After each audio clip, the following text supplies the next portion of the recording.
Tonight, and I have been pushed to the corner because my guests are already here, and I have to keep off Ambrose Weather. Good to see you. I'm introducing them in a short while, but as always on News Hour, let's take a look at the newspaper. Same date to the day, not to the day, but same date to the month in 2017. This was the headline, because the things you realize, the more things change 5 years later, the more they remain the same. We're taking a look at the newspaper in 2017 today. Just a moment before it comes on the screen, just waiting for that newspaper.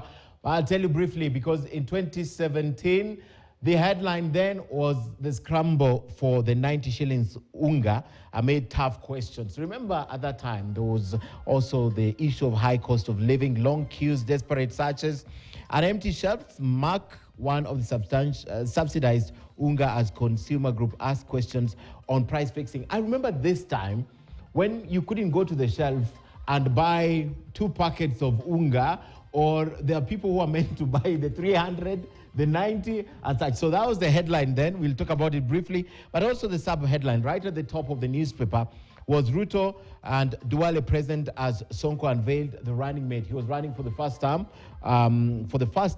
as the governor for Nairobi, and he won that election, defeating the likes of Peter Kenneth. And of course, I think it's this election, that's when he selected Igade, and they won that election. So that was right at the top. And on the side, Raila Odinga's fresh demand on presidential vote tallying. At the end of the day, that election was nullified, and some of these issues came to the fore.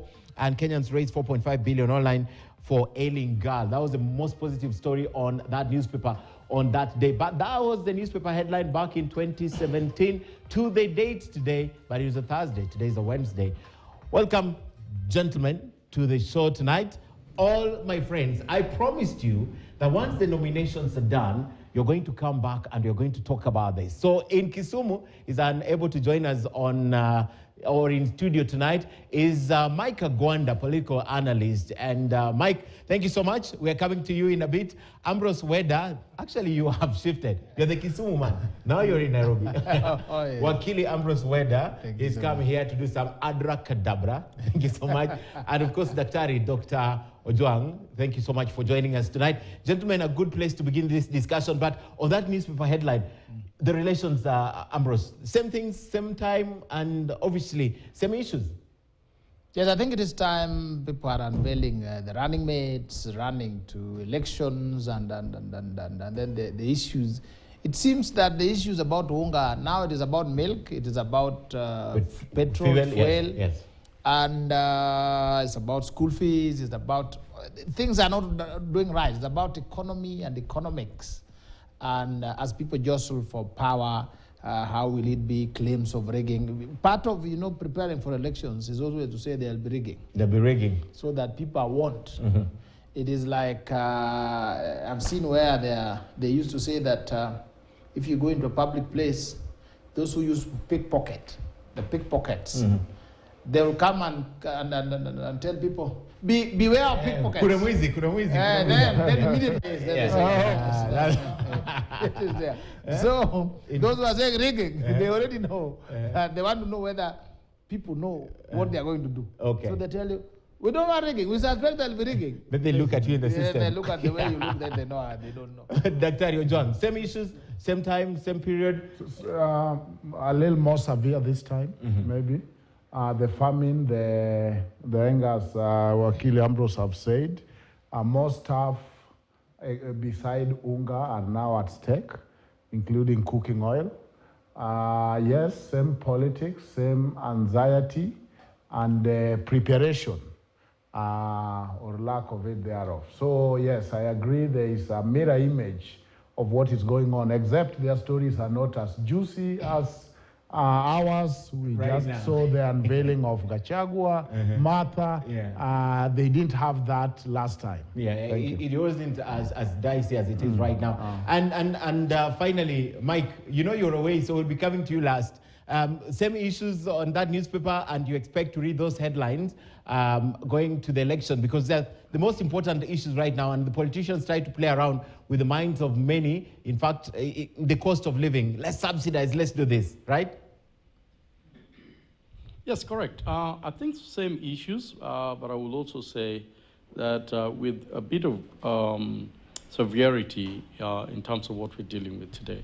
When you look at the prices of unga then being an issue, today, as my colleagues have said, it's not just unga. Today, it is fuel. We've never seen a place where fuel is, the prices of fuel is escalated twice or even 3 times within a month, with very high margins. Like I think the last one they did a few days ago was about 5 shillings, 5.5 shillings, and that was huge within just one increment. And I think if we look at the petrol stations today, the Petroleum and Energy Regulatory Authority basically is not in control. You go to Homa Bay, you find a different price. You go to Kisumu, you find a different price. You go to Nairobi, and everybody seems to be selling fuel at their own cost. And so we're losing that control that was there before. When fuel is raised, definitely unga prices will go up, mboga prices will go up, transportation costs will go up. We're in a place that Kenya has never been before. Okay. We know that we are having issues now with our dollar, with our shilling that is losing to the dollar almost every week. And that should be a threat to our importation and exportation. And that just escalates the cost of living, which is purely, really, really expensive now. Okay. And yet, we are in that critical moment of election. Okay, gentlemen. That's it for 2017. Let's bring the discussion back to studio. And I'm glad I have 2 advocates here. We have to begin this discussion tonight. There's a tweet that I was sent just earlier on from Adara Jacob, and he's asking, I want to know the consequence of readmitting a politician into the National Police Service after he left, in reference to Charles Owino leaving Engineer Gumbo. What is the consequence, and is it possible that he can be readmitted to a discipline force after he left? If you have heard something, personally, my suspicion is that he left. What they're saying is that he didn't leave. But I think from the time... He resigned. How did he leave? He resigned. That is now what we would call the functions of Rarua. Somebody may have just been told, Rarua iyo Barua. Because I think Honorable Borengo has to be saved. Yes. And Engineer Gumbo, Wajonya, combined with Owino, they would have joined Honorable Borengo. That, I've tried, I love Borengo, I love Gumbo, I love them. But if you look at the dynamics... The Senate would have lost that election. There was going to be a problem. And I think Baba, just in his close proximity with the son of Ngeda, they talked, and then they told Matiang'i, these are pieces of paper in some files. Can you remove them? Anyway, so that anybody, I'm not saying that's what happened, but I am speculating as a Kenyan and as a good Kenyan, I must speculate. So it must have been, remove those letters. Then the rest are now for legal interpretation. Whether he resigned or not is not a question of law, it's a question of fact. Then you have to prove. He who alleges must prove. So I think they are saying, as far as the police force is not concerned, he didn't resign.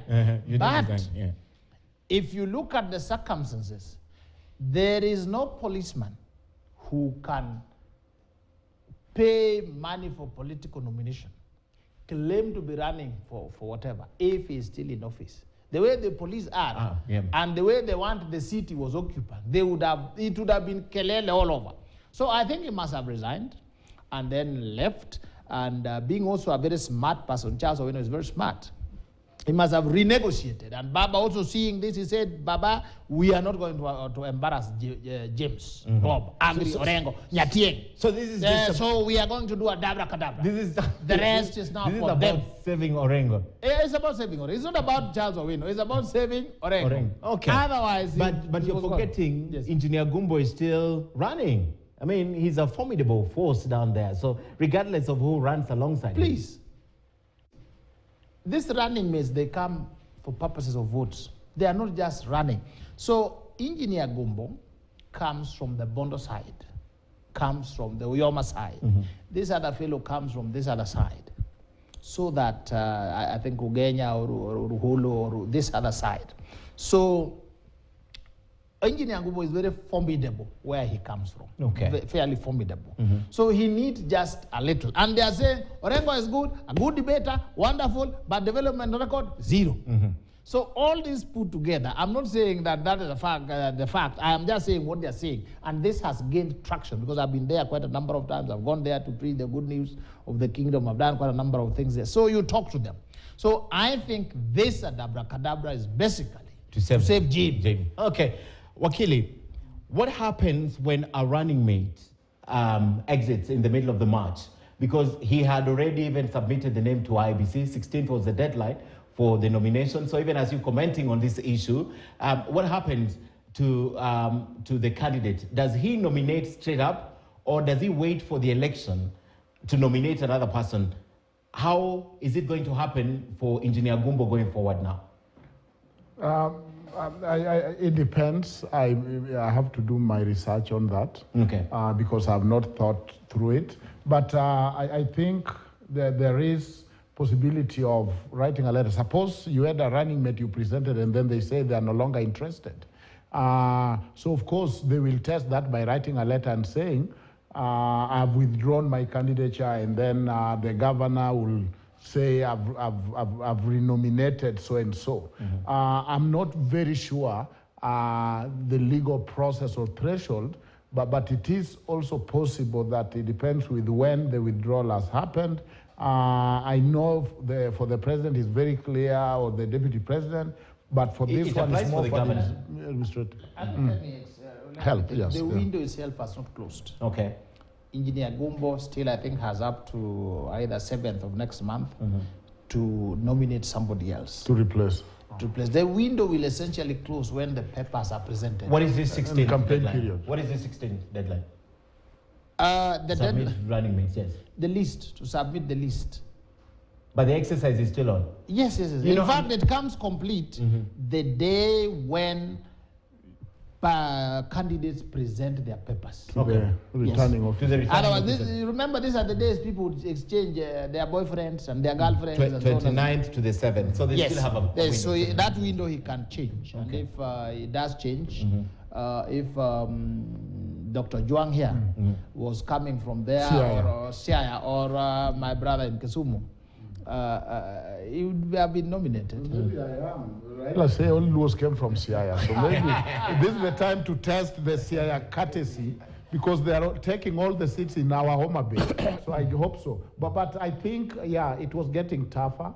I could see some clips for people who enjoy the dialect, where they were saying if they like, they can sack those machunga of theirs. Yes. But we are not going we are not boarding. We are not boarding. Yes. And basically, I didn't know, but in a very creative way, they said, we have been voting for Agre Orengo that is going to help Baba up there in Nairobi. So what is this that is changing the course and coming down here? You stay up there and help Baba. If anything, he needs much more help. Okay. So, but whether that will puncture, of course, but you see the agony and the anxiety of voters. I mean, this is so unfair that somebody come and they are grown-ups, and they tell you, this is what I'm going to do. And you hear the campaign platform, and you are saying, we are investing on this. Some have even burnt or tossed their orange T-shirt because they knew that now this is the new ticket. And then overnight, you are told the guy has been called back to the national service, and now poor orphans find a way of consoling yourself. These jokes are the tragedy is Owino has left the midway. I'm just wondering, and I'll put this to Agwanda, when he comes back and says he wants to run again in Siaya, is this not going to be his Waterloo? I mean, it's a little bit messy if you look at it, especially for someone who's aspiring. But he say he's coming back to offer service for the nation, that's as a police. But even as you respond to that, Mike, Haimba, my senior here, tells me that Owino was an asset to Gumbo, and he breaks it down to me. He says Owino is from Ugenya and a son of Alego, and Alego has the highest registered votes in that region. Mike. Correct. Hayemba is quite on the money. Owino is living in Ugenya, and he was actually born in Alego. And for that reason, he holds dearly those two constituencies, and not just two constituencies, but two communities with the highest votes in Siaya. Now, for that reason, that meant that he's a little bit influential in both Ugenya and Alego, which is the vote reach of Siaya.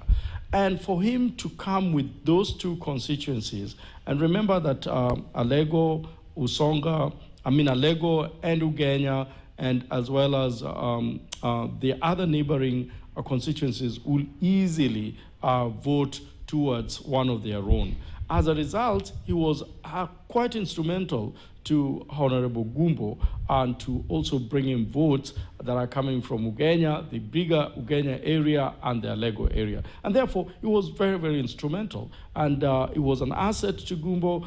When he leaves, Gumbo will hugely be dented because his champion, his biggest campaigner in Alego and Ugenya will not be there. That means he has to look for somebody else to literally help him campaign. But again, the question you asked earlier as to whether I would be allowed to get another, deputy governor nominee, it is possible, running mate. It is possible because I was with IBC today. We had a meeting with them, and they actually have the political parties up to 28. They should have submitted their names. That means, they'll nominate for the position and maybe their deputies at the same time. And soon after that, they have up to 6 of June to either decide not to run or to run. They can actually sign Form 15 and say, I had an intention of running, but now I do not think I want to go all the full hog. That means I am withdrawing my candidature for whatever position it is. So there's window for Honorable Gumbo to get somebody to be his deputy. Okay. As to how and whether he goes back to the National Police Service, I strongly believe these are internal frameworks that can be explored. And if his bosses and the government feel that he still has time to serve them, there will be no reason why he wouldn't do that, because he's an active police officer. He has not reached his retirement age for that reason. And I think it is his right to make a decision. Though this has been an agonizing discussion, an agonizing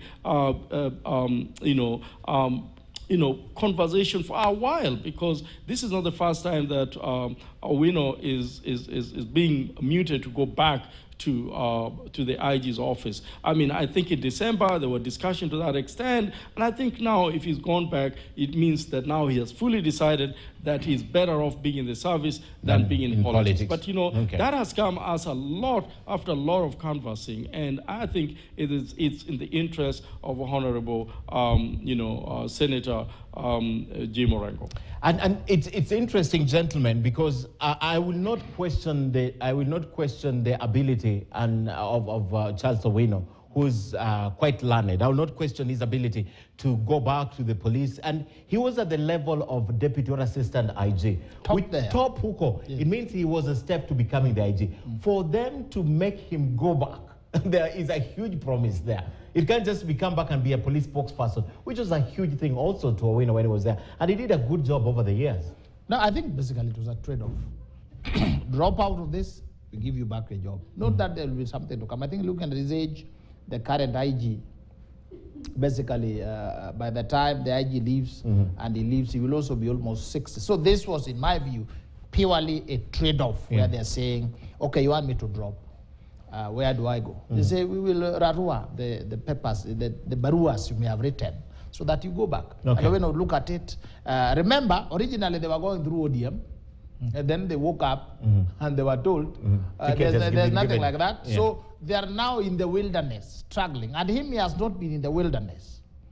He has been in power, being saluted left, right, and center. Now he has to be stones have been thrown at him as he does all these things against the system, because now somebody like Honorable Raila and his team, they're in the system. The son of Ngina is covering them. I think the big loss also that he goes away with is that Owen also knows money. And he was not just coming as a basic running mate, being babied around.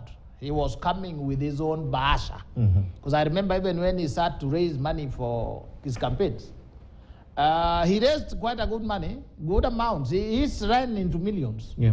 So he would have been a big asset in terms of a name, in terms of connections, and also in terms of resources. Okay. So that is what my brother Gumbo loses. But Gumbo is also strong in terms of resources. He's been campaigning 5 years. Yes. 5 years. All right. I still want to talk about one more legal matter before we go substantially to the discussion of the running mate. And this is also a tweet from, well, he's using an acronym here, but he says this, which is important.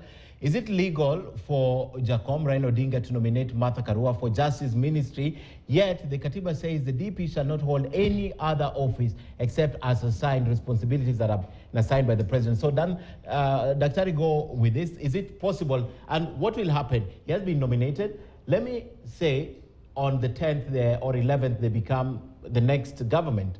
Martha Karua has been nominated for the Justice Ministry. He's been effectively vetted by the IBC. He's been effectively vetted by the people. He's a deputy president. Now he needs to hold a position that requires nomination from the president and approval by parliament and appointment by the president. What happens, Dr. Of course, right now he has not been nominated. Those are political rallies, talk. After every reading of the name, he should have added the word Tibim. Those are not appointments yet. Because cabinet is appointed by a president. He's not the president. So the best you can approximate them is that they are statement of intention. Okay. So we shouldn't even be discussing Raila's appointment, yet he's seeking the job himself. I said nomination. Right, but in terms of the cabinet, because those are functions of the president. He's a candidate to the president. So he has jumped the gun a little bit there, and for whatever the political reason that is. But legally, there is different opinions. I have listened to the arguments.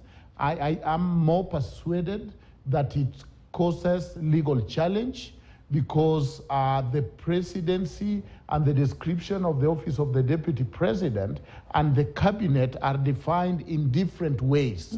And so it becomes difficult or impossible. Assignments are different to hold both, to be a cabinet member and to be the deputy president, because if you look at the Constitution, the way it defines the number of the cabinet, the function of the cabinet, and then it sums it all to say the president, the deputy president, and the cabinet members shall form the executive and things like that. So it's messy, and I don't know why a candidate will want to wander there.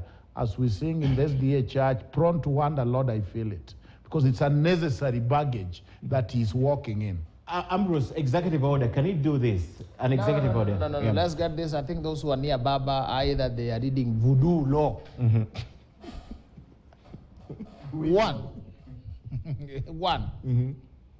The deputy president cannot hold a ministerial portfolio or any other. His work in our constitution is principal assistant to the president. When the president is alive or fine. Immediately the president is not fine or is dead, he becomes commander-in-chief. So he is a president on the wings. He should not be occupied with any other thing. So whoever told Baba to name other things, that is mistake number one, and they need to. Number two, there is no work for Justice and Constitutional Affairs Minister under our current constitution. Yes. Here we have the judiciary independent, complete with the judiciary fund and everything and their own budget. We have the Attorney General with his specific duties. We have the DPP specific in the Constitution. We have the Solicitor General. So what will this fellow do?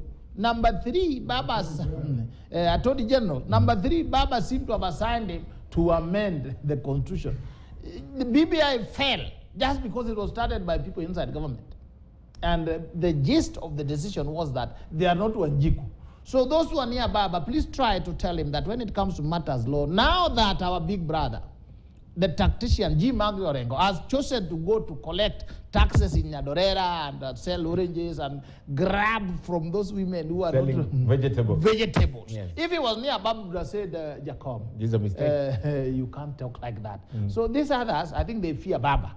So they are letting Baba embarrass himself on matters law. I see some other young lawyers who are close to Baba are busy with juices and being photographed near ladies. This is the time if they love Baba. I'm not saying it is bad being near ladies, but it is the time anything Baba says touching on the constitution must be very clear, must be set out, and they know and they explain to him, sir, this one is that. So whatever he purported to be giving to Martha, that was a goof, a constitutional goof, a legal goof, a big mistake that should not be repeated. And Baba should forget it. I'll bring it back because it's an important discussion. But Mike, your thoughts on this, the fact that Baba, well, there was a reason why he did that. If you look at the credentials of Martha Karua, what she did at the Justice Ministry, what he did with the late President Mwai Kibaki and Raila Odinga as the Prime Minister. I mean, she has credentials, having taken over that position from, I can't remember which cabinet minister was doing, was it Kilonzo?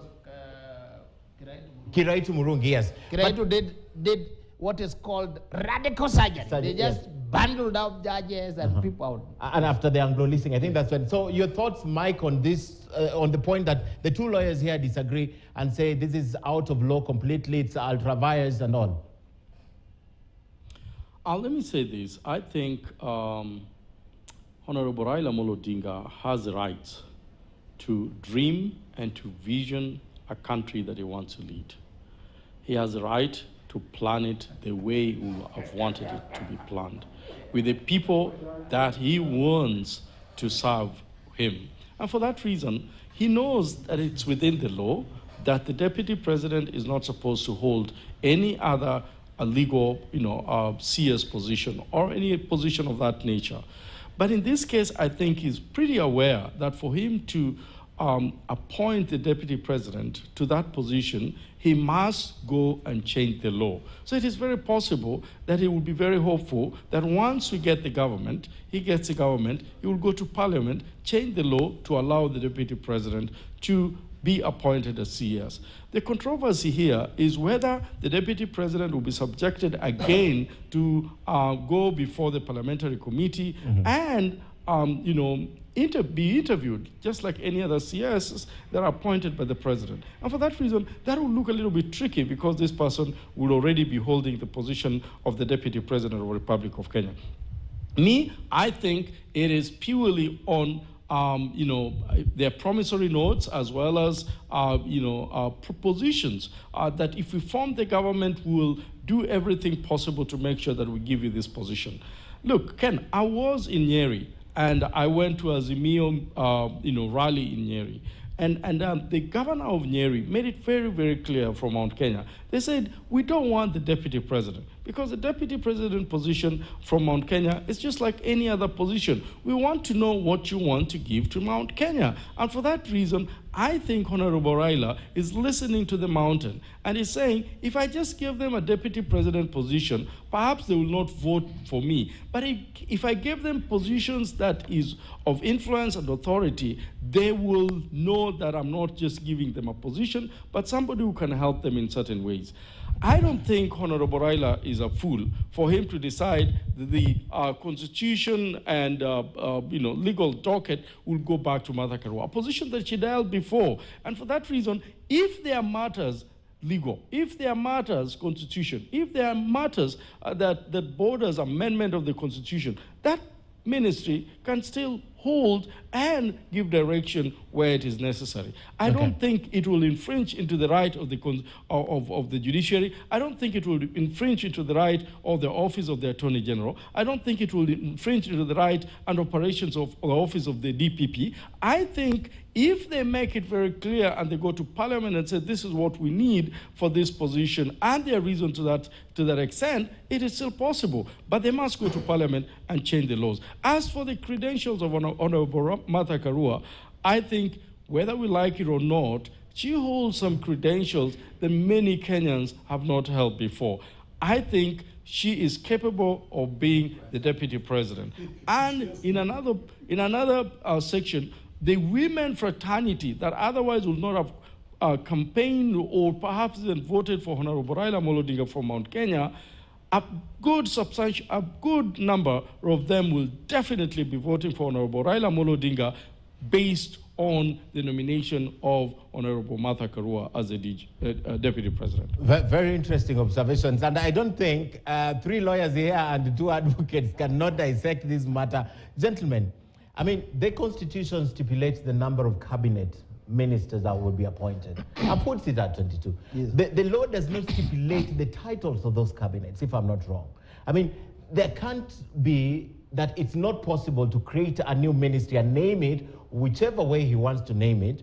I mean, it's not wrong. But more importantly, more fundamentally, the law also says duties shall be the principal assistant of the president and shall perform duties and any, assigned by the president. Now, what if these duties were assigned by I know we can go the parliament way and amend the law and get that, right?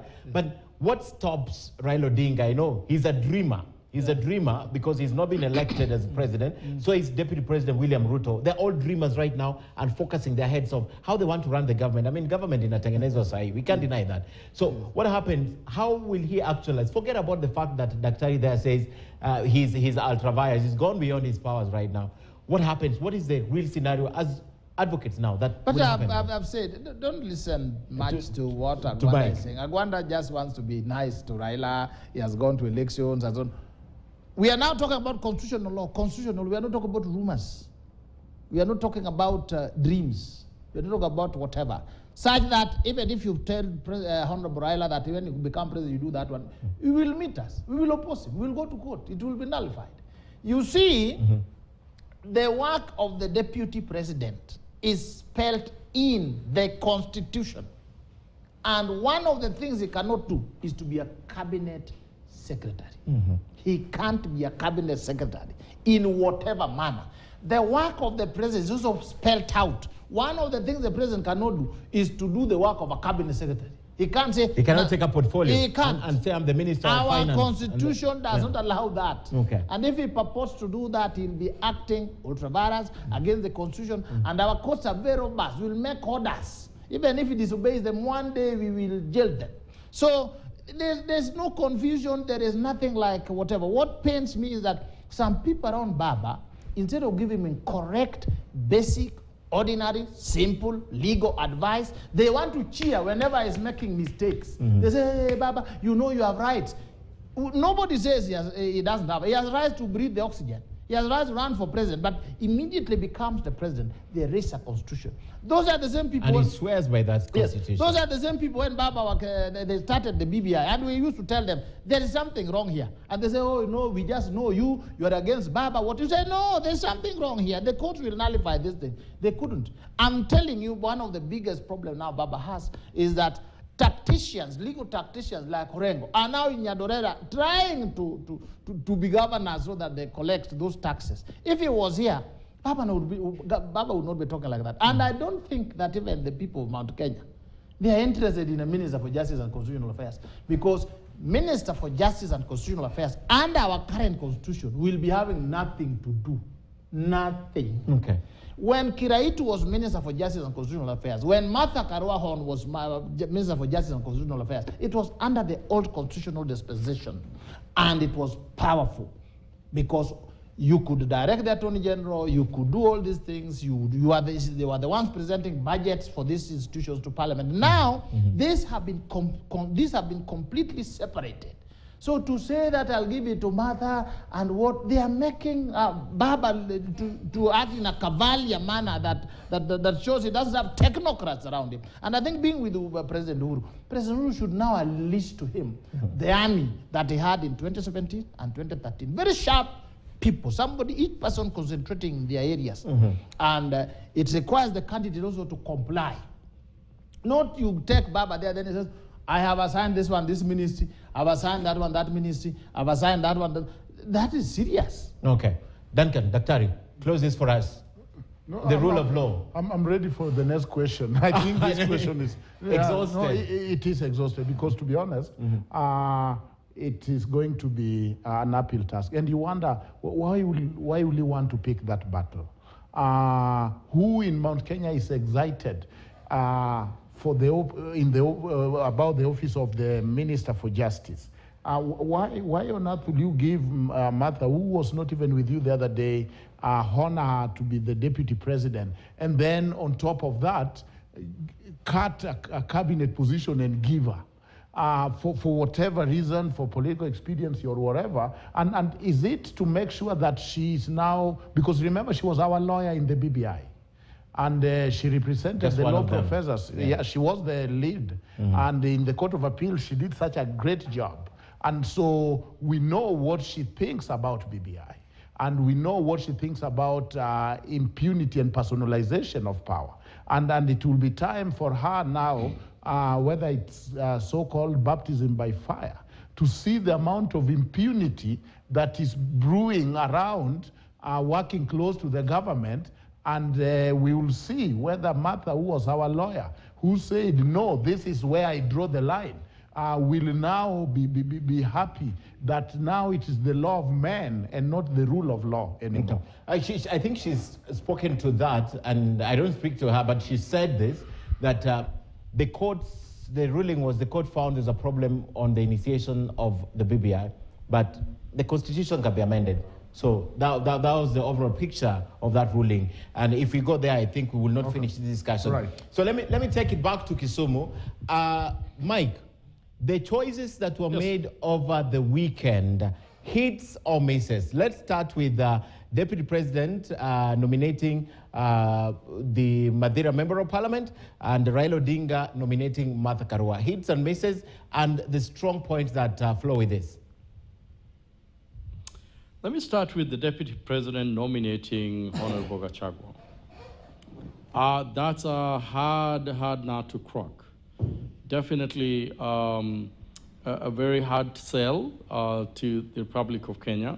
And knowing that it took close to 24 hours, more than 24 hours to make a decision on whether it would be Gachagua or his other colleague that they were fighting with, and you know, where people will walk out from the Deputy President to a point basically where there were even issues of demand of refund of resources that they've used in the campaign. There are allegations that Honorable Gachagua said, you give me the Deputy President a position, or you give me back my money that I've used in the campaign. And so that ugliness of back and forth and just unable to even address the media after several hours of waiting, that was an egg over the face of the Deputy President, definitely.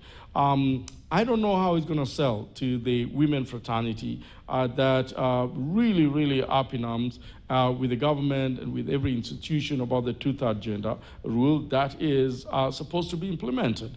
And for that reason, I think if they were thinking of targeting the women of Central Kenya, and again, this selection of the Deputy President was purely to lure the voters from Mount Kenya region first and then to the rest of the country. And so if they were thinking that they will hit into the women in Central Kenya to a point where they will like the candidacy as a result of the deputy president designee, then they've missed it a big way. For Martha Karua, I'm in record to have said that perhaps she wasn't going to bring a lot of votes from Mount Kenya, and that she was not going to make a huge difference in terms of the voters that are, some of them have already decided on whether to vote for Honorable Raila Odinga or not. But from what I'm seeing and the campaign trail and the response that the women fraternity are giving to Martha Karua, I've got to change my mind that it seemed to have been just the most perfect decision of this time. I think the advisor of Honorable Raila Odinga got it right this time, because they did not just pick on Martha Karua to appeal to the women fraternity and the women league of this country that came together. The the former Maendeleo Wanawake chairperson, a team of women governors, including Honorable Ngilu, and many other women fraternity that came together and said, we want you to appoint Martha Karua for this position. But then looking at what he did, that Honorable Raila Odinga did not just stop at appointing Martha Karua as his deputy president designee, but he went further and promised other places that seem to have had some strong men that move away to UDA. And of course, Honorable Paranya was given a plum position of the Cabinet of Treasury for that reason. And then we have Marende being given promise a position as a Speaker of the Senate. And you can see that Mombasa was also given, Joe given a position of Land Cabinet Secretary. What that means is, look, I know you have strong men that are coming from your area. They are in our opposition. But I'm already promising you a place in my government. And a place, not just any other place, but a place of repute, a place with resources, a place with the hope. And looking at his presidency today, I think when Honorable Raila Odinga accepted that office on the 9th of August, August the 9th, definitely these men and women that were, promise this position will get them. And I think as a result, we will see more votes coming from Western Province, we'll see more votes coming from Central Province, and we'll see more votes coming from coastal area as a result of reaching out to these other individuals that seem to have great influence. Okay, Mike. Yeah, you've broken it down. You even went to the other positions, which is interesting. But Ambrose, hits and misses in terms of Rigathi and of course the selection of Martha, the nomination of Honorable Martha Karua as the deputy of Raila Odinga and Azimio. Thank you so much. I think I've said before in this program that it was almost time for a lady to come onto the ticket. That is why we floated even the name of Anwai Guru, Alice Wahome, and even Charity Ngilu. Yes. The ladies would be excited, but the choice would bring excitement. But as you now look at them politically, we now have Gachagua and we have Martha Karua. So there are basics you have to ask yourself. The first question would be, you look at Martha Karua vis-a-vis somebody like Kalonzo, who now has been passed over and has left, and may come back but has left. So you ask yourself, how many seats is Martha Karua likely to bring? She brings the gender card. Gachagua, on the other hand, I think one of the reasons why he was picked is he has money. Oh, definitely. This campaign needs a lot of it. A lot of it. So the deputy president brings his, and he also brings it. And meanwhile, he also assuages the Mount Kenya votes. So it was not a question of credentials. I don't know whether Martha Karua also brings in that money. We'll see it. Number 3 is the interest of the Kenyan oligarchs in Azimio. Remember, they're the ones who called Raila earlier on and said, Baba, we will be with you. We'll support you kwa hali na mali. Mount Kenya Foundation. And we will share in your government. Now, I really don't think they want somebody who says he's going to jail people. Somebody who's saying, we are going to corruption, we are going to jail people. I really don't think, because anytime you do business, there are a few tenders here and there which may have not gone according to law. So you look at it and you ask yourself, those of us in Jubilee, where is our share? So Martha Karua has brought excitement, and the impact awaits to be seen. I would say let's wait and see. Because the task is heavy for her. Why do I say heavy? She has to bring in, 1, the total number of votes that Azimio is likely to lose because Kalonzo has left. Then on top of it, add a profit. So if Kalonzo has left with 2 million votes, she needs to bring 2 million and 1. So that says ile ya Kalonzo nimerudisha na hii extra. Then she also has to bring the seats that Kalonzo may have left with. Why do I say so? I can see that Azimio are likely to have less seats than Kenya Kwanza. Okay. Because, why do I say so? Already the candidates in the bigger Mount Kenya region are settled. The MCAs, the National Assembly members, the senators, and all these people. And many of them are UDA and UDA affiliated. You could see that the Jubilee candidates, they were dishing out the tickets, meaning there was no competition for those tickets. That reflects what is happening on the ground. So chances are that if Azimio gets, if Kenya Kwanza gets most of the seats from Kalenjin land, most of the seats from Mount Kenya, and just adds a few, Azimio will have less. So on Martha Karua has to bring this. And on that, I also urge the Azimio people, continue treating Kalonzo the way you with some respect. You may need him in a runoff. And you may need his seats to govern if you are to win. So please, let's not be drunk. Last time my brother Gwanda was being drunk here, and I said, don't be drunk too early. Dr. Ojwang, even as you comment on that fact, the choices, the hits and misses for these two top candidates, there's an argument that has been circulating online that is just prudent I bring it here. That Martha Karua is not necessarily chosen because of the votes she's gonna bring from the Mount Kenya region. But there are two major votes that perhaps Martha Karua brings that Rigathi may not be able to bring. Three major ones. One, they say the integrity vote. The people who say, I'm not going to vote for Weda. I know this guy so well, and I can't vote for Dr. Ojwang because I know Dr. Ojwang, the two leading candidates. So that's the integrity vote. People who are confident Martha can do it. The second vote is the women vote, who traditionally, this is us, we can make it. Girls, young girls, who she's inspiring. So that's the second vote that Martha is also bringing. And the last vote that Martha is bringing is the vote of undecided. That said, election banner, watch ayende. So that's that. So those three votes are important. It's not just Mount Kenya, because the people who are going to vote for deputy president, they argue, will vote whether he chose Rigathi or not. The people who are going to vote for Raila, anyway, whether he took whoever he took, they're still going to vote for Raila. That's it. You'll need three running mates to get those three groups. Not one person. And I congratulate Martha. I am also saddened by the reality of this country that Kibaki, who opposed multi-party, became a president before Raila. That Moi, who didn't fight for liberation, became president before Jaramogi. So is the nature of history. So the excitement and the record of you, and even Uhuru and Ruto. So the excitement and the record of holding the fort on human rights have not easily or clearly yielded anything in terms of presidency. That is the utmost truth in this country. Otherwise, President Kibaki would not have been a president before Raila, but he was, and voted and supported to be the best president before the person who fought for that multi-party.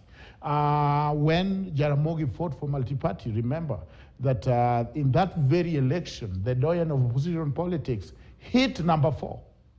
Number 1 was President Moi, number 2 was Matiba, number 3 was Kibaki, who was saying this thing is impossible, number 4 come my boy, the doyen of opposition politics. So there could be a difference between excitement and what is the right thing and what happens on the reality. And that is why I'm looking at the ticket of Martha Karua, and I'm saying that those who feel that reform and the constitutional amendment is their diet are already in the box. Number 2, people usually don't eat the packaging.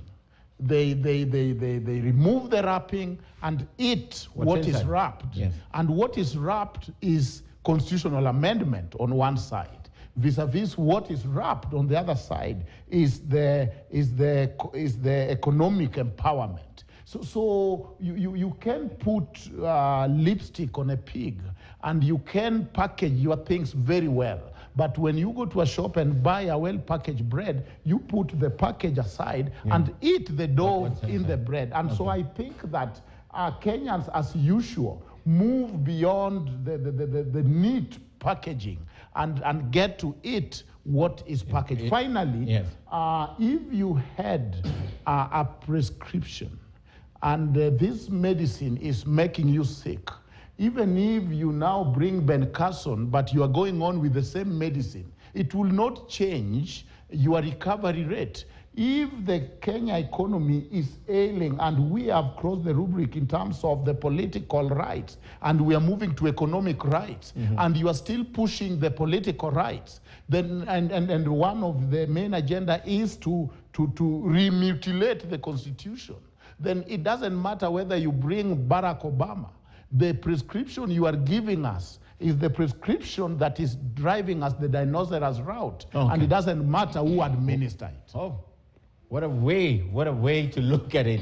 Okay, I have to talk about this unless any of you gentlemen still want to comment about the Martha issue and the choices that have been made. It's a debate that has been running since Monday. I want to comment about two things as we move towards the end of the show. The first one for Mike is this: 70% that has been given to Western Kenya. How is this likely to impact on Kenya Kwanza? And the second thing, as you comment to that, make sure you comment also on the faltering Kalonzo Musyoka. I mean, Kalonzo has not made up his mind and has not changed it. I don't know how many times. Talk to me about that.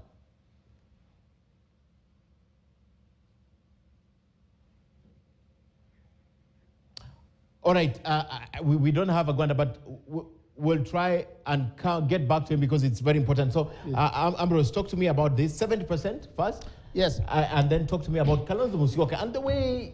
Yes. Now, let me mix it with this one of Martha Karua that is bringing women voters and divided voters and what.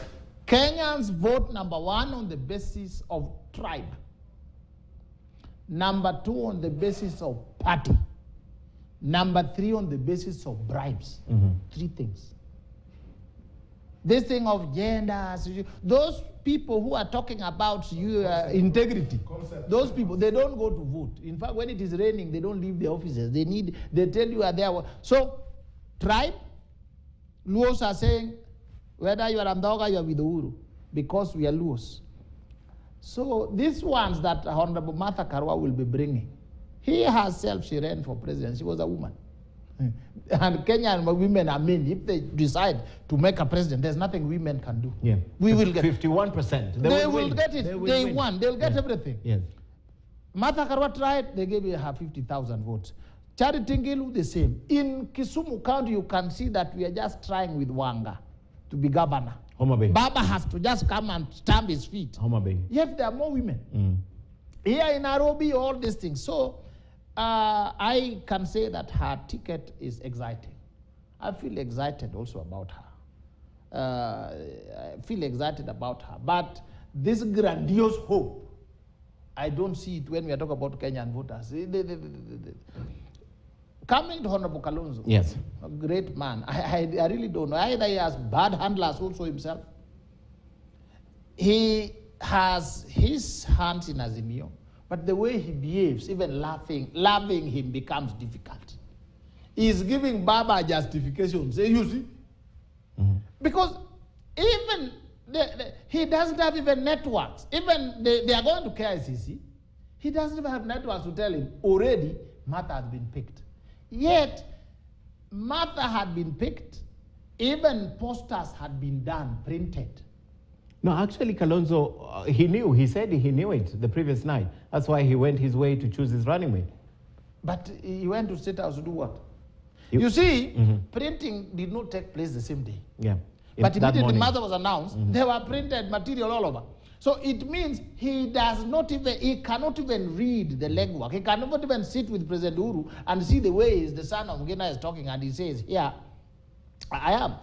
So he doesn't have the networks. Then he's in, he's out. Say, it has now given Baba justification. I told you. That has taken a lot away from him. Yes. But I don't think he has taken his combination from him. And that's why he was valuable.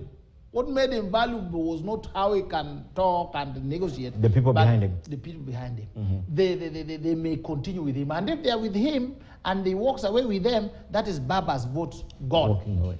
If they are with him and his MPs are gone, that is Baba's MPs gone. That is where the issue is. Okay. He will come in, and I think what he is now budgeting on.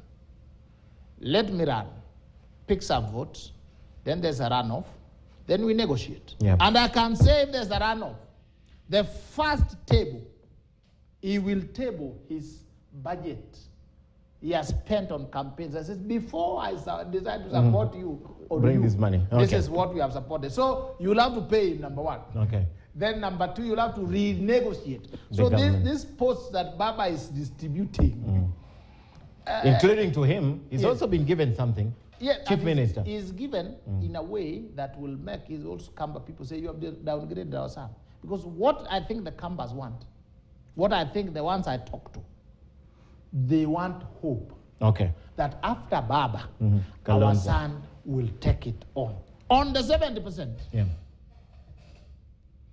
What I suspect, I don't know. But I suspect Kenya Kwanza, I had explained here, 3 or 4 agreements. One, the lofty target, if we were to win, and the one, if we didn't win.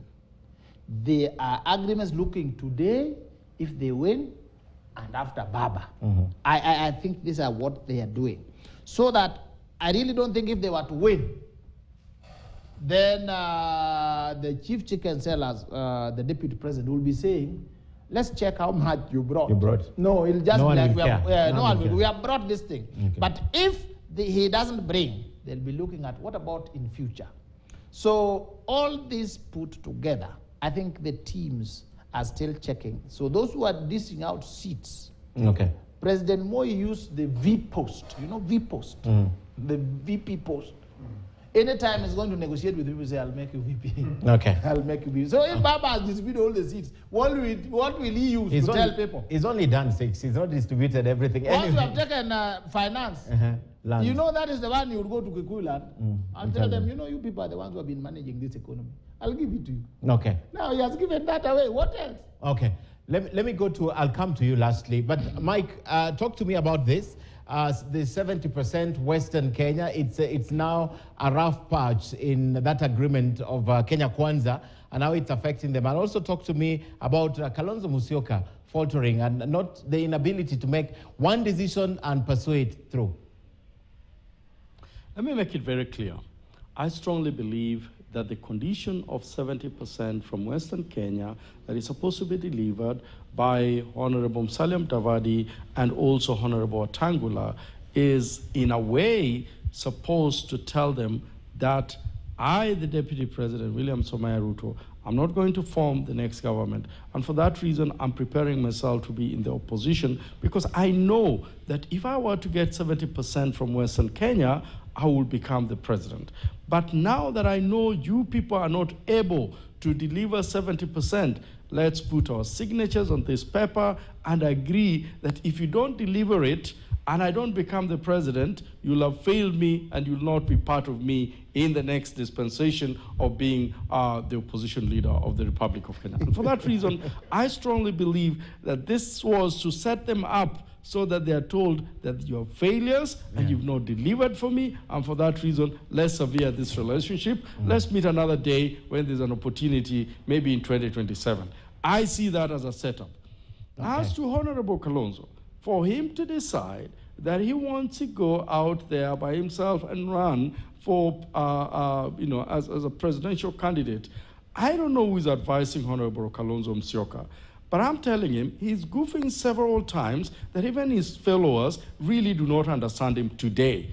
I strongly believe that the voters that he's banking on from Ukambani area are probably finding something better to do other than to follow him every moment in some way of goose chase. And I think he needs to learn that at this particular moment, even if he wanted to be the president, Not all the DPs or the vice president we've had have become the president of the Republic of Kenya. For that reason, he could have been sober enough to say, I will take this position. It will give me a leverage to run the government as a chief cabinet secretary and also consolidate my network resources and also the international community to see me as the next president. It doesn't have to be the deputy president to be the next president in my view. But I think the moment he's grooving and going alone, he knows he will not be. And if he's planning for a runoff, perhaps it might not, because I don't think the Ukambani area wants a runoff. I think what they want is a government that will think about them,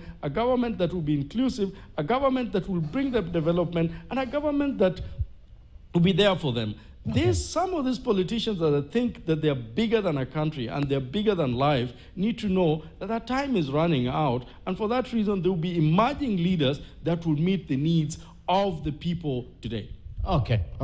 And Dr. Ojwang, as you comment on this, Charity Ngilu said this position was given to Kalonzo because of Ukambani, not as an individual, because of what he was bringing in. So Charity Ngilu argues that if he doesn't want to take it, someone should be given from Ukambani because it's the votes they're looking for. And apart from that, there are a lot of people who came up after he made that decision and they said, but you see, he never even consulted us. There's the people of Ukambani. He consulted the delegates of Wiper, right? But not us. We didn't tell him what we wanted. So there's also that push and pull within Ukambani. So that and 7%, because we are out of time. I'm going to have wasted very good vocabularies in describing something that does not exist. For example, linking Kenya Kwanza with words like opposition is a waste of very good English words.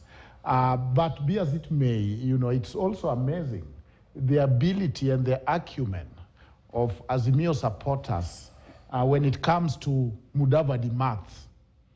But when it comes to their own maths, all of a sudden they become philosophers. But when it comes to Mudavadi maths, they break it down to the decimals of how it is impossible. I think that what that agreement is might be two faces, but the task ahead is not really how much you bring, but that we have killed the animal. And once we have killed the animal, Deputy President have said, Mudavadi, I owe you, I respect you, and because you have yielded gracefully to the running mate, yielded to being the candidate, I will never forget that. And when I arrive, we all arrive. Now, I think that in Kenya, we might be more interested not in what is written in paper, but in the hearts of people. Because we know what happened with Kalonzo Papers and Baba. And we know how easy it is to change those papers. When I was just telling us of possible papers that have been torn aside and they no longer exist. So it is more of the character, it is more of the friendship, camaraderie, and it is more of the collegiality among these people. That there is no way that these people will go hunting, kill the animal, and then come and say, but even though we have killed the animal, I think that you should eat much less. I have to ask you that because Professor Kithure Kindiki yesterday said on Citizen that that the 70% was an agreement, and he was asked if at all they had a reservation with it. They said they didn't, that's why they signed it. So I think you're skirting around issues also when you're trying to dismiss it as just what is in the hearts of. But it was part of the agreement with the Deputy President Ruto. Yeah, you see, an agreement is promises. People exchange promises. And there is a target, there is the breach of agreement, but there is also a situation where we are saying, is this material breach of the agreement, or we can cure it now that it didn't come exactly as it came. But be as it may, I think when it comes to Honorable Kalonzo, who I also feel that is a great man, and I see that the Kamba Nation are stuck with him. in spite of what my friend Agwanda is saying, I see that is the king of Kamba Nation. Ngilu brought that dynamic, Honorable Ngilu, of, well, it was an Akamba seat. Of course, you know Ngilu is very happy. You know that deep inside she's smiling because now this raises her profile. And yes, obviously for a politician, and of course now it is like an insurance policy. If I don't become a governor, there is something here for me. Okay. So it will be hard and unfair to take Ngilu's word for what it is. But Kalonzo has also made it hard to love him. That is true. Okay. Kalonzo has made it very difficult. He is becoming very bad influence to our teenage children. These are the people who go to college and they're in the third year and still say major undecided. Because at this rate, why can't you just make up your mind? Okay. Video of the week. We'll come back for the closing remarks. Let's take a look.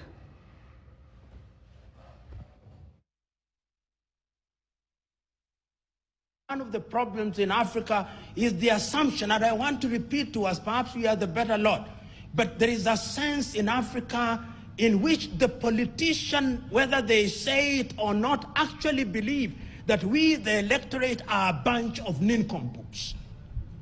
They believe so. Many African politicians actually hold the electorate in great contempt.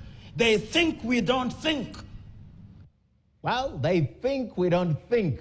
That thinking will be applied in this election at the end of the day. All right, a good place to end the show. I'd like to give Mike, starting with you, 30 seconds to close the show for us. Mike?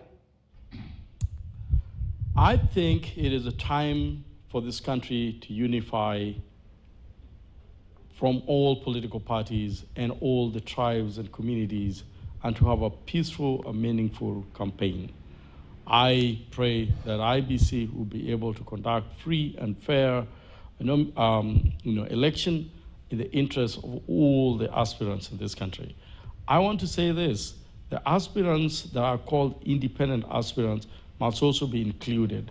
Over 7,000 aspirants in this country are such a huge voting bloc that cannot be dismissed by the political parties as people that are opposing the presidential aspirants, but they need to be embraced because they also are going to represent the voters just like those in the political parties. Wakili. Thank you. I can only tell the people of Kenya that we have two clubs, the politicians' club and the voters' club. The fact that you have seen Honorable Raila picking Martha Karua, the fact that you saw Honorable Ruto backing Uhuru Kenyatta, and the fact that you saw Honorable Raila saying Kibaki Tosha, you should learn that these people, this group of people, they eat, sleep, laugh, and eat from the same plate. Therefore, don't kill, don't hurt, don't insult, don't fight on behalf of any of them. Don't kill your colleague on behalf of any of them, because you will be dead and buried, or if you are arrested, you will be on your own, as they toss champagne and they eat caviar together and they say, that was a gruesome election. But anyway, we thank God we have arrived. Be careful, the people of Kenya. Vote and stay in peace together. Okay, Daktari. I want to wish my friend Agwanda all the best. I know he's one of those independent candidates. In Dewa, I believe that he can make a very good member of parliament. I am saddened that he is one of the victims of Bengal nomination.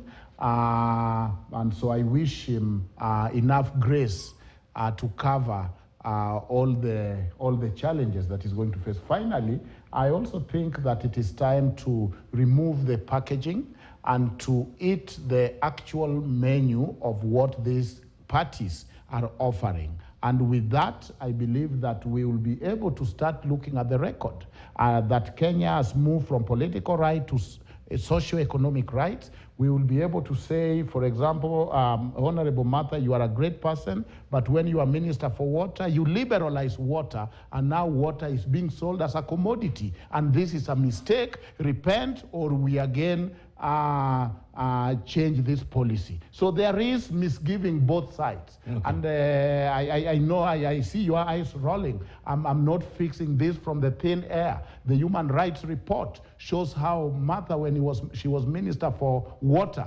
was liberalized together with the World Bank water. And if you go to slums, you can see the pain and the suffering and how much money is going on the budget of water, and the liberation that is so forthcoming with the bottom up of making sure people can drink water.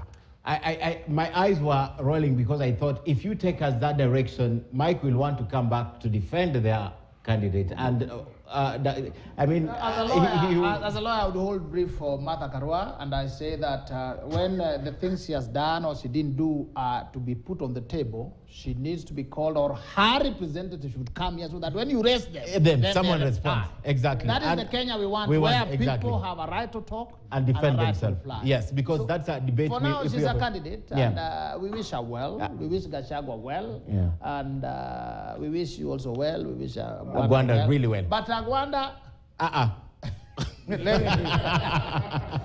a good place to end the show tonight. Thank you so much for watching the show tonight. And of course, one of the things they didn't say, but this is my favorite quote from Governor Mandago.